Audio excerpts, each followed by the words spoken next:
Saúde, amada igreja, com a paz do nosso Senhor Jesus Cristo. Muito bom estar na casa do Senhor. Muito bom, mais um domingo que iniciamos buscando a palavra de Deus.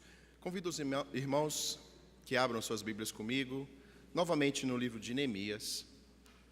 Hoje irei ler, peço à igreja que acompanhe, o 5º capítulo, dos versículos 1 a 12. Neemias. Está no Velho Testamento, depois de Crônicas, Esdras, capítulo 5, versículos 1 a 12. Acompanhem comigo a leitura. Foi grande, porém, o clamor do povo e de suas mulheres contra os judeus, seus irmãos, porque havia os que diziam: somos muitos, nós, nossos filhos e nossas filhas, que se nos dê trigo para que comamos e vivamos. Também houve os que diziam: as nossas terras, as nossas vinhas e as nossas casas hipotecamos para tomarmos trigo nesta fome. Houve ainda os que diziam: tomamos dinheiro emprestado, até para o tributo do rei sobre as nossas terras e nossas vinhas. No entanto, nós somos da mesma carne como eles, e os nossos filhos são tão bons como os deles. E eis que sujeitamos nossos filhos e nossas filhas para serem escravos. Algumas de nossas filhas já estão reduzidas à escravidão. Não está em nosso poder evitá-lo, pois os nossos campos e as nossas vinhas já são de outros. Ouvindo eu, pois, o seu clamor, e essas palavras muito me aborreci. Depois de ter considerado comigo mesmo, repreendi os nobres e magistrados e lhes disse: sois usurários, cada um para com seu irmão, e convoquei contra eles um grande ajuntamento.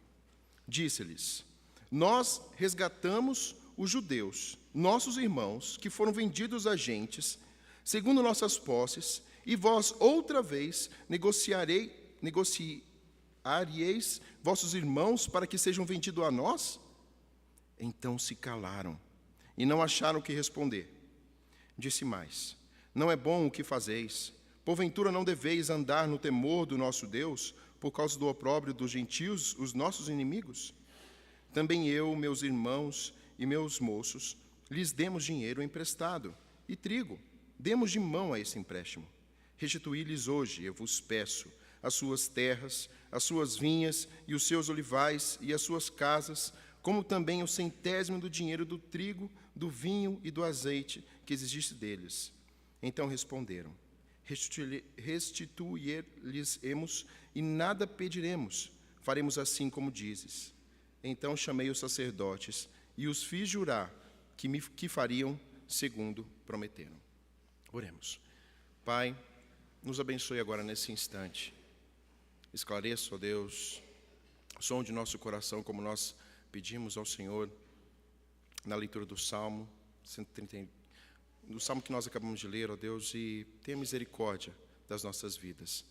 É isso que eu lhe peço, ó Deus, em nome do Senhor Jesus Cristo. Amém. Eu creio que os irmãos se lembram muito claramente de um evento que aconteceu recentemente, aqui em Belo Horizonte, durante a Copa. Um viaduto caiu em cima de um ônibus, em cima de um carro, ceifando a vida de 2 jovens. Após algumas semanas, foi constatado que aquele viaduto foi construído de uma forma errada. A base dele, os pilares que sustentavam aquele viaduto, não suportavam o peso do viaduto, e eles afundaram. E afundaram repentinamente, ocasionando aquele evento trágico. É muito interessante entender que um bom engenheiro prestaria muita atenção nesses detalhes antes de continuar a obra. Porém, isso não foi feito nessa obra. Infelizmente, não se prestou atenção a detalhes básicos, talvez imperceptíveis diante dos olhos humanos, mas fundamentais para a preservação das rodovias, das estradas e principalmente preservação da vida de todos os cidadãos. Nós sabemos que problemas como esse são deveras enormes, não só no nosso país. Nós sabemos que essas falhas são muito comuns.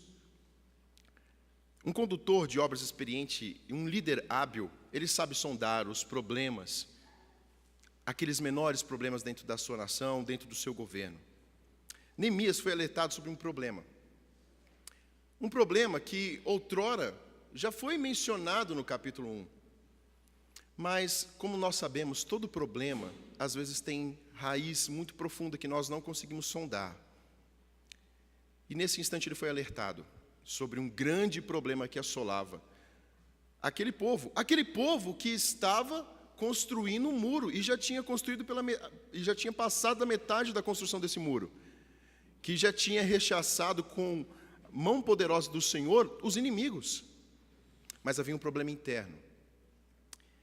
E quando esses problemas são intramuros, ou seja, estão dentro dos muros, é necessário prestar uma atenção grandiosa, pois estes problemas é o que acabam normalmente com uma cidade, com uma família, com uma nação.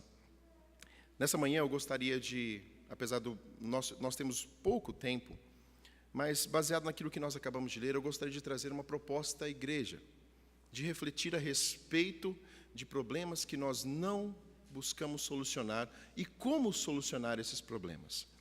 A palavra de Deus é o nosso guia.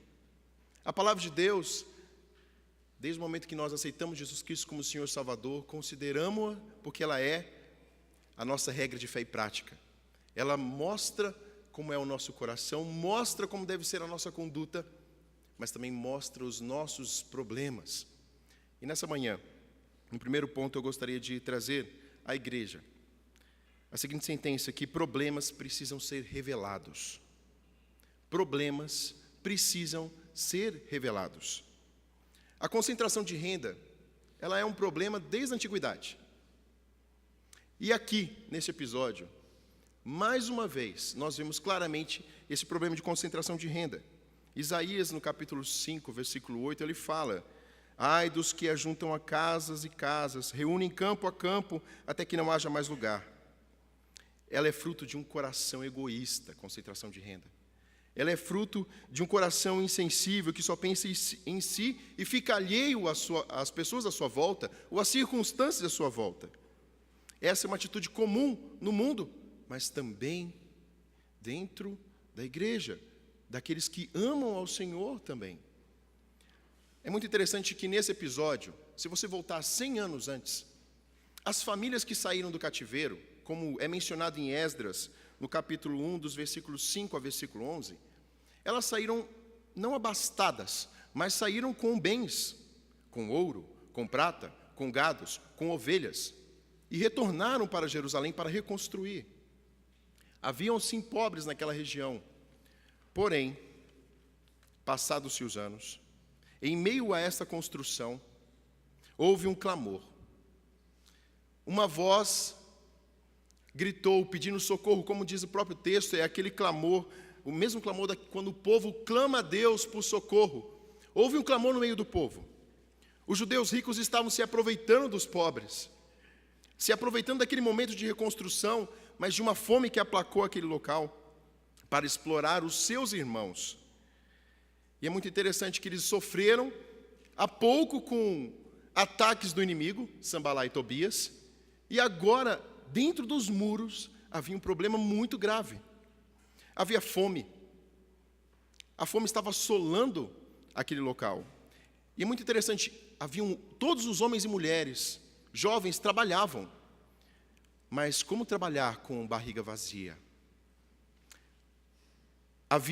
Eles haviam hipotecado as suas propriedades. Eles venderam as suas casas para comprar alimentos. E venderam para essas pessoas da própria nação, os ricos. Eles pediram dinheiro para pagar um imposto devido ao rei persa. E acima de tudo, havia escravidão. Os judeus ricos usavam da lei. Nós vemos que em Êxodo capítulo 21, dos versículos 2 a 6, era permitido que se houvesse fome, houvesse alguma tribulação, ou momento de escassez, a pessoa se vendia como escravo.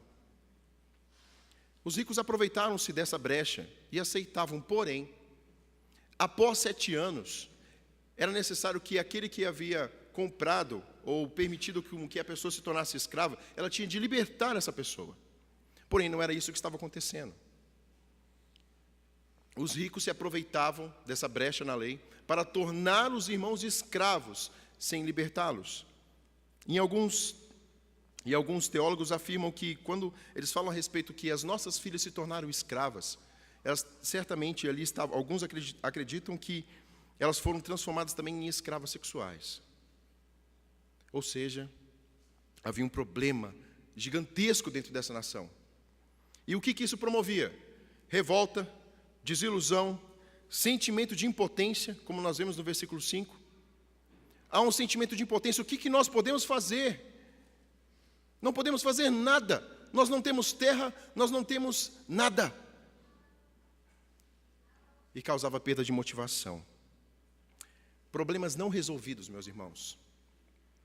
Seja em qualquer ambiente que estamos inseridos, a começar da nossa casa, da nossa igreja, onde estamos trabalhando, problemas não resolvidos geram revolta, desilusão, apatia, perda de motivação. E a realidade, ela não é comum somente aqui. Nós estamos inseridos num contexto onde esses fatos podem acontecer, mas todos eles são promovidos, infelizmente, por causa do pecado. É o pecado que promove isso. É o pecado, como nós vemos aqui na quinta-feira, a respeito do 8º mandamento. A quebra do 8º mandamento promove o quê? Promove uma visão somente para mim, e não para com o próximo. É pecado. E havia pecado na nação. A ganância humana, a falta de amor, a insensibilidade, a falta de solidariedade, era pecado. Os líderes da nação, os sacerdotes e os nobres que eram chamados por Deus para promover a disciplina, para promover o governo, não estavam assim fazendo. E Neemias, como vemos no versículo 6, ele ficou extremamente irritado, aborrecido, porque ele era rico. Nós vamos ver isso mais à frente. Ele era dono de posses, ele havia emprestado, como vemos aqui depois, no final desses versículos. Mas ele ficou indignado, pois quem anda no temor do Senhor não pode ter essa conduta. Como um povo que tem Deus como seu Senhor, tem esse tipo de conduta. Meus amados, é por causa do pecado. O pecado atrapalha e ele quebra qualquer tipo de unidade. Aplicando, meus amados irmãos, ao que nós conhecemos, o pecado, ele quebra o homem, ele atrapalha a unidade, seja no nosso lar, seja na nossa igreja, e pecados antigos, como recentes, não confessados diante de Deus, atrapalham qualquer ambiente em que estamos inseridos. Pecados não resolvidos, pecados não confessados. Não adianta metas, não adianta planejamento, não adianta novas estratégias, se o cerne do pecado não for tratado. Não podemos nos acomodar, devemos clamar aqui como o povo clamou. Nós temos um Deus que ouve e conhece os nossos corações. Nós temos que clamar por socorro. Nós não conseguimos acabar com o câncer colocando atadura sobre ele. Ninguém trata um câncer colocando atadura sobre ele. É necessário o quê? Uma operação. É necessário extirpar todo o câncer. É necessário o tratamento do câncer. Mas quem é o nosso médico? É o Senhor. O nosso problema pode ser trabalhado e sanado. Nós vemos aqui em 2 Samuel 22, 7. Na minha angústia clamei ao Senhor, clamei ao meu Deus, do seu templo ele ouviu a minha voz. O meu grito de socorro chegou aos seus ouvidos. Nós lemos aqui, hoje na manhã, o Senhor sonde meu coração, conhece o que está lá dentro. O Senhor pode sim mudar o nosso coração, mas os pecados precisam ser revelados. E nós temos que clamar ao nosso Deus para que esses pecados sejam revelados. Segundo, o pecado precisa ser tratado. Dos versículos 7 ao versículo 9. Neemias, apesar da sua indignação, ele não agiu precipitadamente. E nós, normalmente, quando vamos agir, somos precipitados na correção de algum problema. Somos 8 ou 80. Às vezes somos negligentes, mas quando queremos corrigir, passamos a ter uma postura totalmente diferente, até farisaica, em corrigir os problemas, usando uma disciplina ainda cada vez maior, sem pensar e sem agir com amor.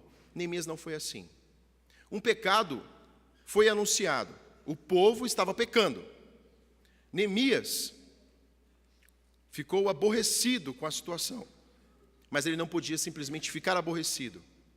Ele tinha de tratar o pecado. E o que ele fez? Ele abriu um processo legal. Ele fez uma convocação. Ele usou os meios legais para corrigir o problema em meio à confusão. Ele usou a lei. Ele parou a obra. É muito interessante porque quando ele faz a convocação à Assembleia Geral, ele chama todos para essa Assembleia, para expor o pecado. E quando você clama aos trabalhadores, eles tinham que parar a sua obra e tratar do pecado. Não há como prosseguirmos em alguma obra, não há como prosseguirmos com os nossos planos se o pecado não for tratado. Pecado não confessado estrangula a alma.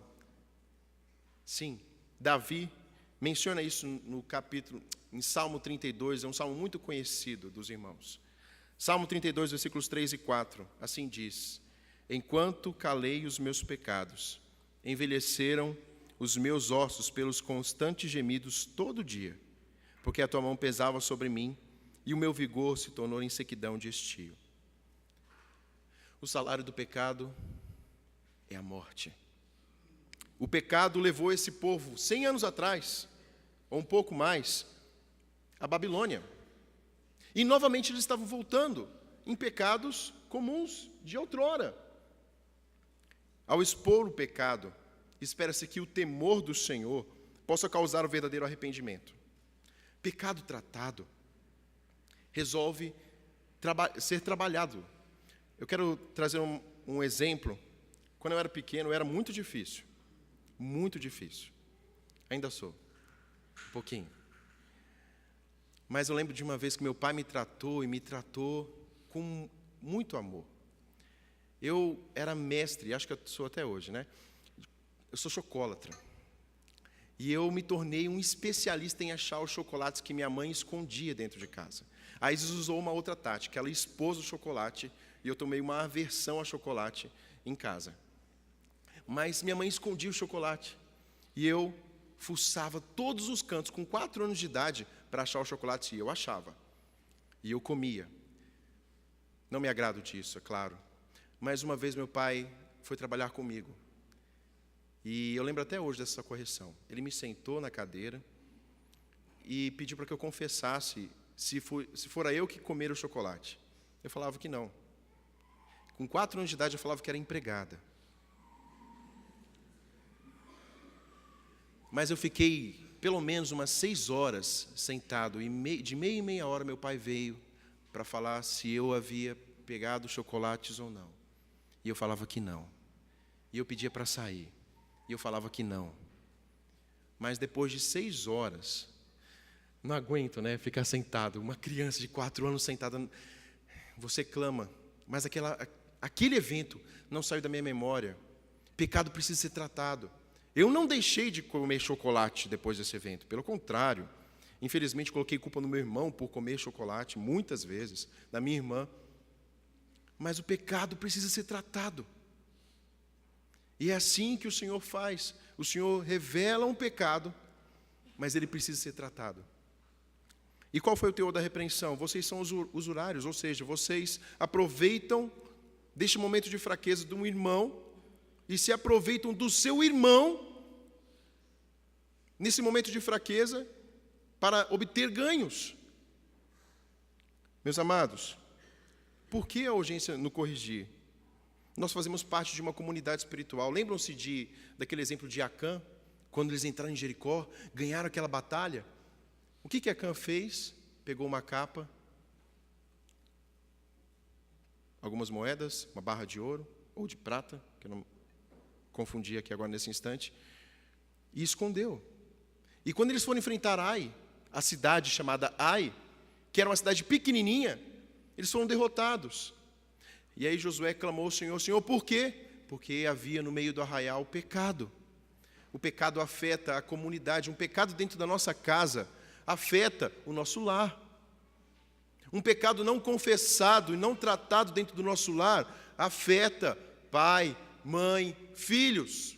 Um pecado não confessado, não tratado dentro da igreja, afeta a igreja, afeta a unidade, afeta a motivação, afeta o evangelismo. Mas é maravilhoso como Deus nos trata, porque Ele quer promover o quebrantamento dos corações dos homens. E sabe quem promove isso? O Senhor. E é o Senhor que cuida do seu povo. Lembra do exemplo do meu pai? Meu pai não fez isso eu vou colocar ele 6 horas sentado para ele ver agora. Não, meu pai queria tratar do meu coração. Só que nós temos um pai melhor do que qualquer pai que existiu na face da terra. Ele me ama e te ama perfeitamente e quer nos transformar para trabalhar esse pecado, para trabalhar os pecados que nós temos diariamente. E por isso que Ele chama pastores, presbíteros, chama a igreja, por isso que há disciplina dentro da igreja. Eu estou conversando com alguns irmãos e estou, assim, maravilhado com a história de 49 anos dessa igreja.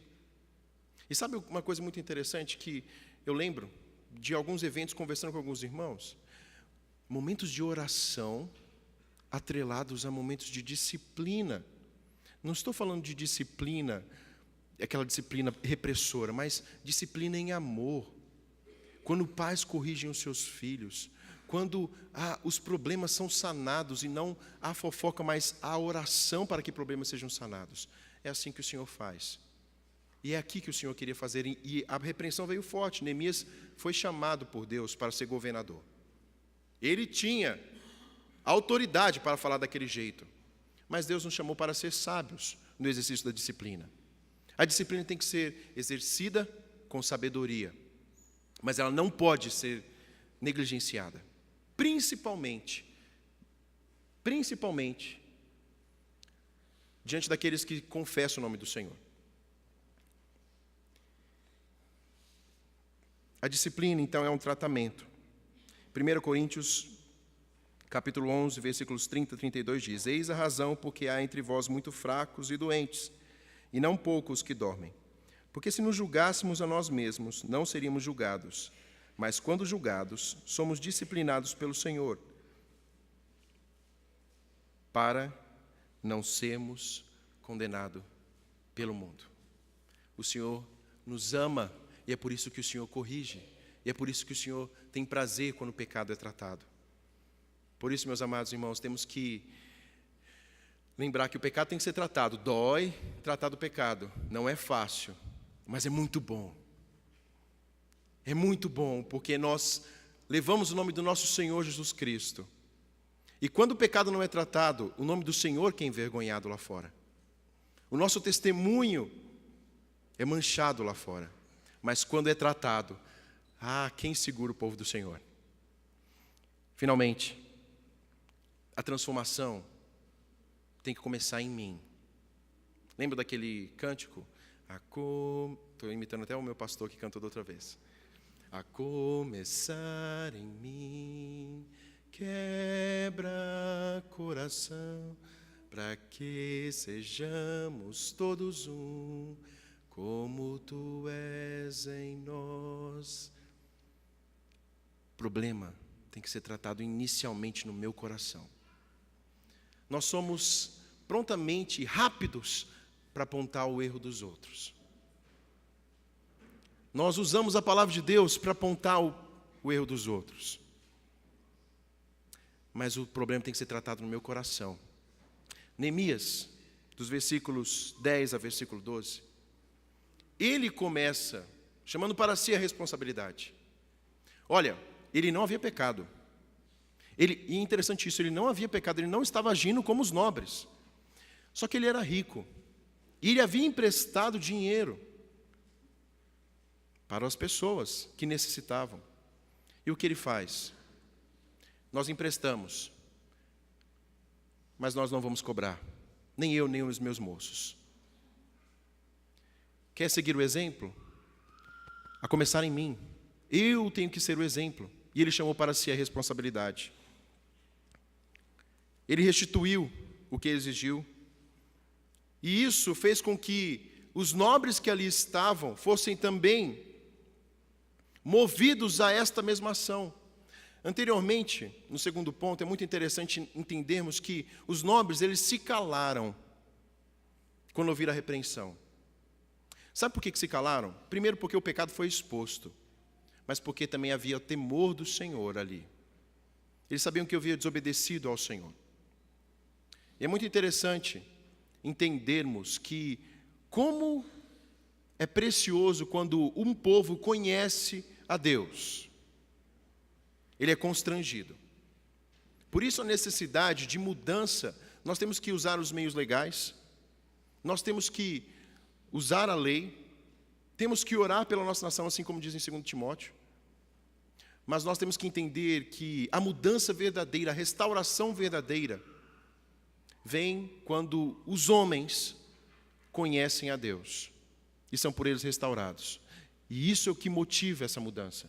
O Calvino sempre pregava dessa forma. É necessário que a nação conheça a Deus, para que se tenha temor e a mudança seja verdadeira. O que eu tenho feito contra Deus? O que tenho feito que sei que não devo continuar fazendo?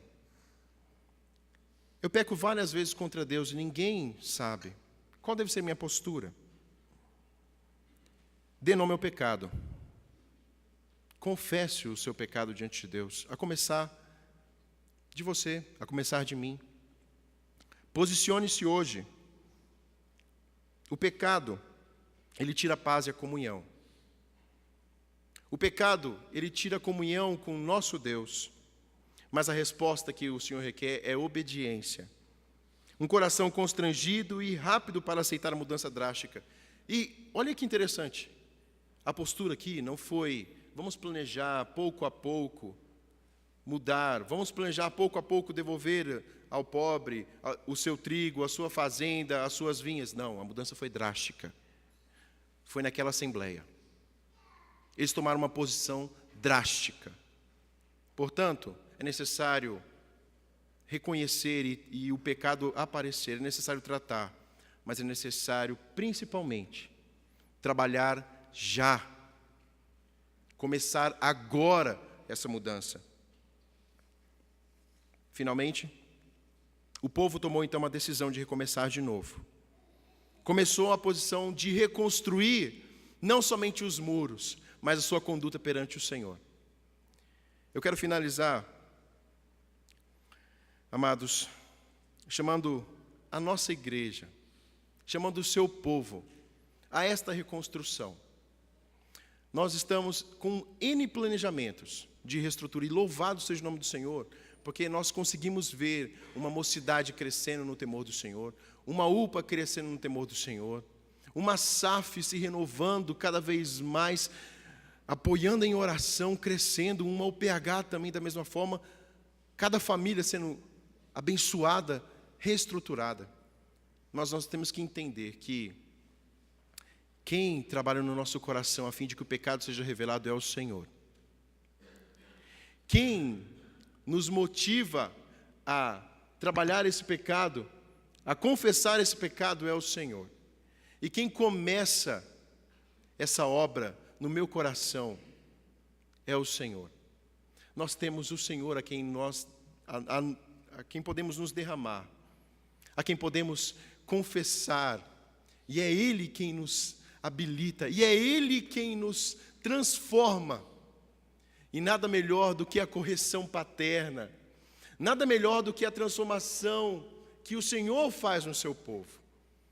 Ele revela o pecado, Ele transforma o pecador, e Ele habilita aquele que foi transformado a seguir adiante. É Ele quem reconstrói a minha vida e a sua vida. Jesus Cristo veio. Se você está aqui nesse momento, ou se você há muito tempo já frequenta essa igreja e conhece de cor e salteado essas verdades, Jesus Cristo veio por mim e por você. Ele morreu numa cruz por mim e por você, para reconstruir a minha vida e a sua vida, e não externamente, dessa forma, não somente. O importante é que o seu povo se dobre perante Ele, confessando estes erros, essas faltas, mas lembrando que o Senhor te ama, me ama, e quer nos transformar. Mas você tem que se dobrar perante Ele, pois nós não sabemos quando Ele virá. E Ele virá de uma forma diferente. E é necessário falar a respeito disso. Ele virá agora como juiz. E Ele virá julgar homens e anjos. E Ele pode vir hoje. Como está o seu coração? Como está o seu coração diante desse Deus? Vamos nos dobrar perante Ele, confessando os nossos pecados mais alegres, de que Ele pode transformar a minha vida e a sua vida nesse instante. E aí sim, colocamos os nossos planos, os nossos projetos na sua mão, para que não seja um campo minado e um muro caia. Pelo contrário, ele seja cada vez mais fortalecido no Senhor.